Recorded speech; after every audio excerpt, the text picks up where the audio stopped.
عسا ربہ، ابھی اور سختی آ رہی ہے،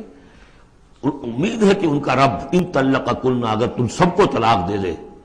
ان یبدلہ ازواجا خیرا منکن، کہ بدل دے تم سے کہیں بہتر بیویاں ان کو عطا کر دے، مسلمات مومنات قانتات تائبات عابدات سائحات ثیبات وابکارا۔ یہ سارے اوصاف ان میں واو ہے ہی نہیں،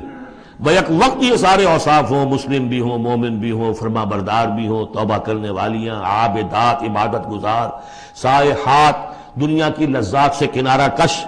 سیبات بھی ہو سکتی ہیں۔ حضور کے نکاح میں تو اکثر سیبہ ہی آئی ہیں۔ سیبہ وہ ہے جن کی پہلے کوئی شادی ہوئی ہو، طلاق ہو گئی ہو، یا یہ کہ بیوہ ہو گئی ہو۔ اکثر و بیشتر جو آپ کے نکاح ہیں وہ سیبات سے ہیں۔ وہ ابکارا، اور کنواری بھی، تو ایک غالباً جہاں تک مجھے میرا ذہن ہے صرف ایک حضرت عائشہ صدیقہ ہے رضی اللہ تعالی عنہ کہ جو کنواری حیثیت سے آئی ہیں حضور کے نکاح میں، باقی سب کی سب سیبات تھیں۔ یہ تو ہو گیا ایک خاص معاملہ عائلی زندگی سے متعلق۔ حاصل کیا ہوا کہ وہ معتدل معاملہ رکھو، حقوق الزوجین اپنی جگہ ہیں، فرائض الزوجین اپنی جگہ ہیں، اللہ کے حقوق اس سے بالا ہیں، ان کو اوپر قائم رکھو، اور اس کے تحت جو ہے جو بھی اللہ نے حقوق معین کر دیے، فرائض معین کر دیے، ان کو ادا کرو۔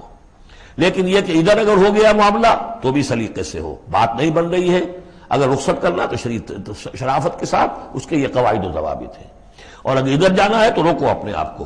کہ کہیں ان کی محبت، یا ایھا الذین آمنوا ان من ازواجکم واولادکم عدوا لکم فاحذروہم، تو ڈرو ایسا نہ ہو کہ ان کی محبت جو ہے وہ تمہیں کسی غلط راستے پر لے جائے۔